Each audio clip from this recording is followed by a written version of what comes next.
I'm Kelsey Weber, this is Diana, and this is Caitlin, and we are the Weber family.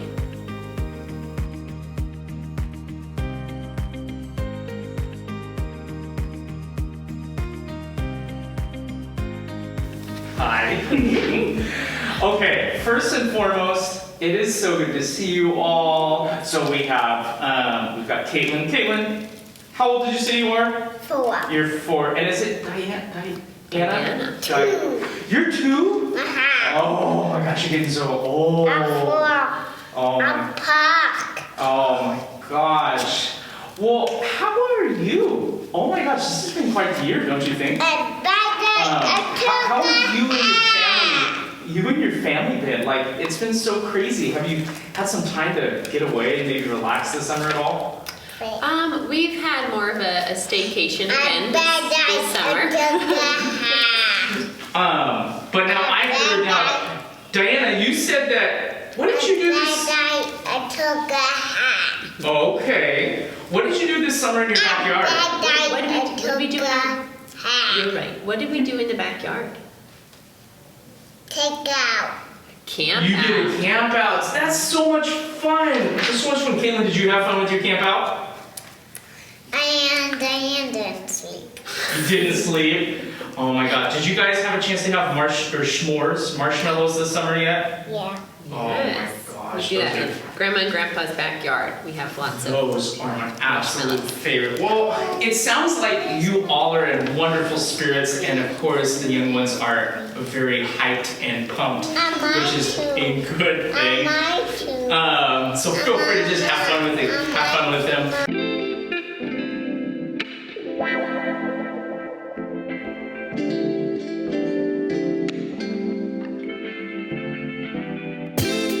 So we've had about 16 months now of this COVID, and you have played so many different roles and wore so many different hats.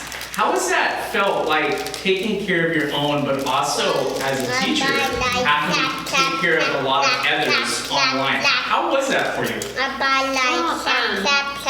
So what I used to really love about my job is that I felt like I was able to really be present at work and really be present at home. And as soon as the pandemic hit and suddenly I was teaching from home, there was no separation. And that was a really big challenge for me, just knowing how do I be a full parent, how do I be a full teacher, and just always feeling like I was never really fully there for anybody. That's interesting. So let's I just real curious because we've talked so much about like what teachers have had to overcome, and then conversely like what families have had to overcome. Sometimes taking the physical role of a teacher in the own household. So as a teacher, like what has it been like for you spending and trying to teach all these skills to students online through a computer? How has that felt? How have you felt doing that? I really felt like the kids really haven't made the progress that I would like, because I mean they were looking at me on a screen this big on a Chromebook.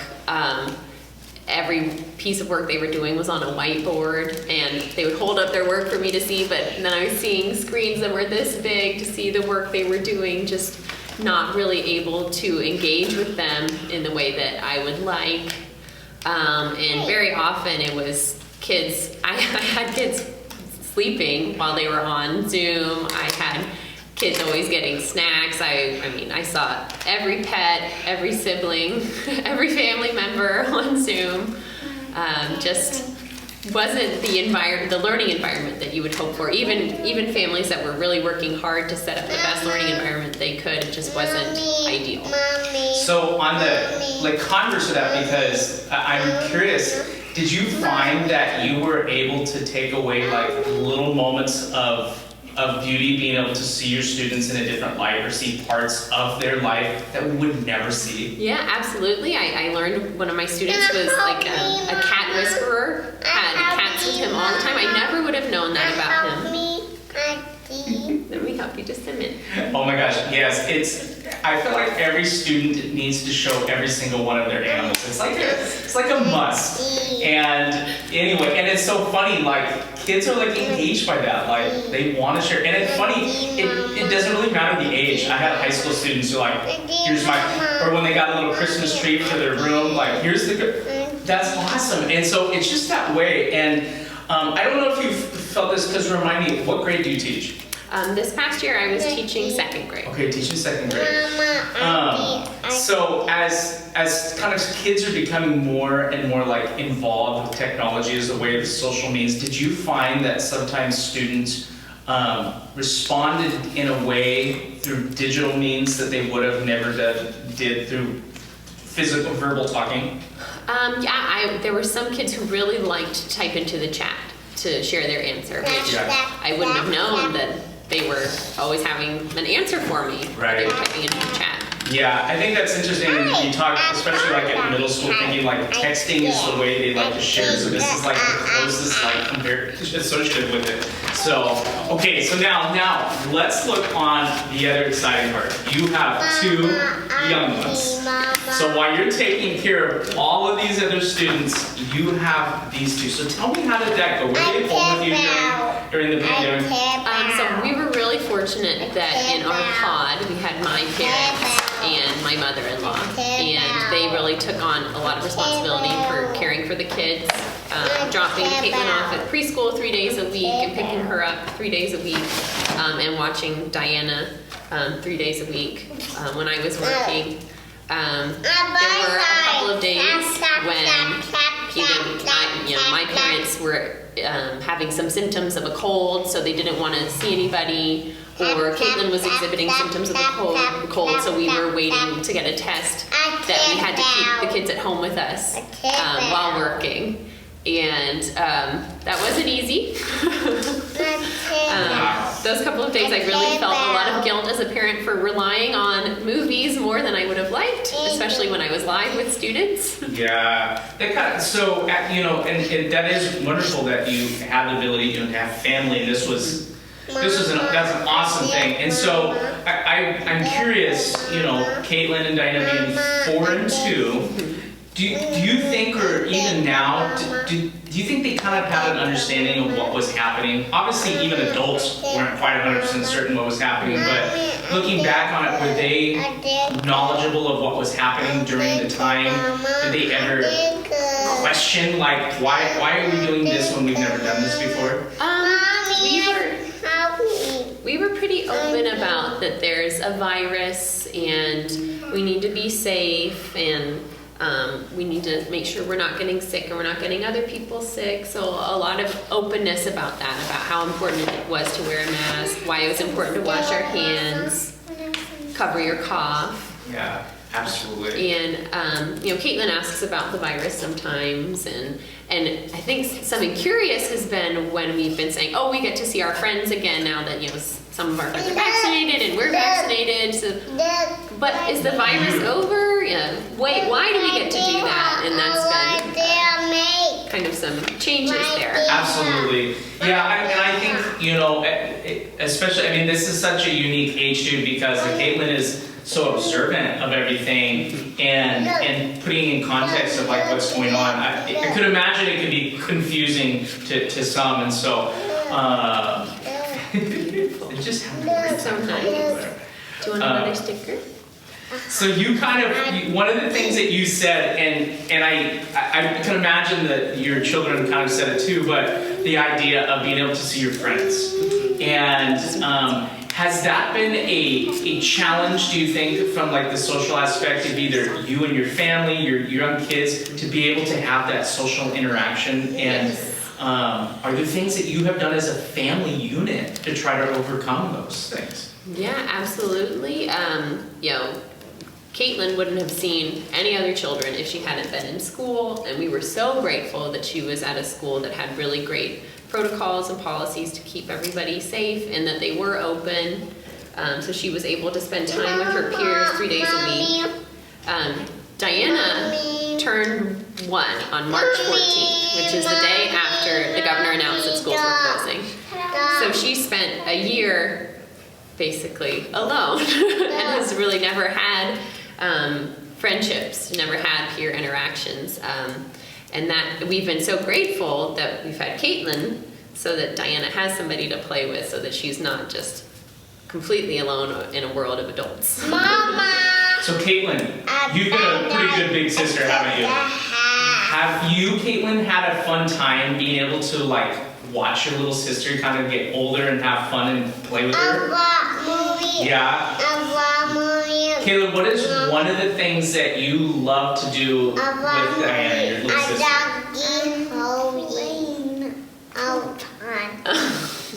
Like playing farm? Yeah. Oh, you like to play farm? Oh my gosh. Do you play it in the house or do you play it in the backyard? You play it in the house. That is a lot of fun. I bet you're a really good older sister.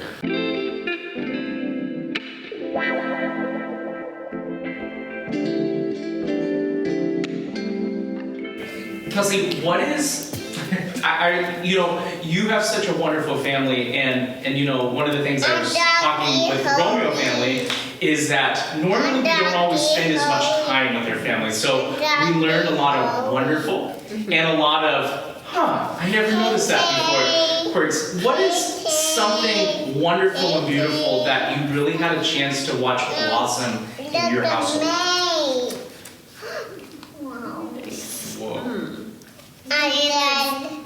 I think I got to see Caitlin's creativity really blossoming as an artist. She loves to build things. She likes to create little worlds with all of her toys. With Diana, I got to see how independent she is. I was on a 3-hour professional development call one day when she was at home with just me, and she played with Duplos for probably 2.5 of those hours just on her own, just having an amazing time in her own independent world. I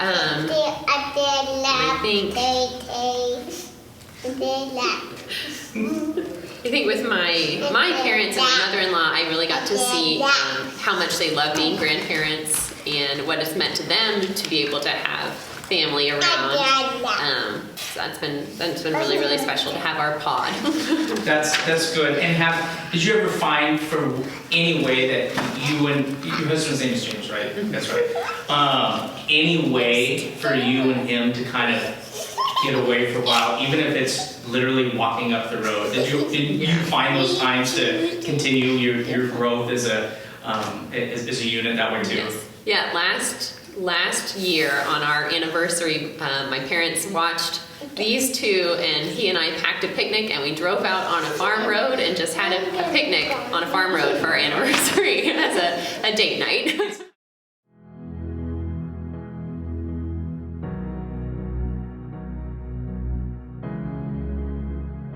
Hope for this fall. Okay, now obviously there's so many components to it, and we're obviously in a weird place right now. Like, we're hopeful because we see ourselves like many more being vaccinated. Unfortunately, your young ones don't have that opportunity yet. Hopefully within months that'll happen. But we're seeing people who are being vaccinated. We still have a ways to go. And despite maybe the troublesome that we see right now with these new variants and whatnot, do you see a hope for the fall as a teacher, and really for our families and youth? Do you see that as a light at the end of the tunnel? Yeah, I do. I think students are so much more appreciative of their time in school. I think their families are too. I think I'm excited. Something is the early release Wednesdays and late start Wednesdays. We always said, oh, it's too complicated for families, they won't be able to do it, and they've had to overcome so much that we say, oh, you can probably do late start Wednesdays and early release Wednesdays, and it's going to work out because they're so creative now and flexible, and they're able to do it.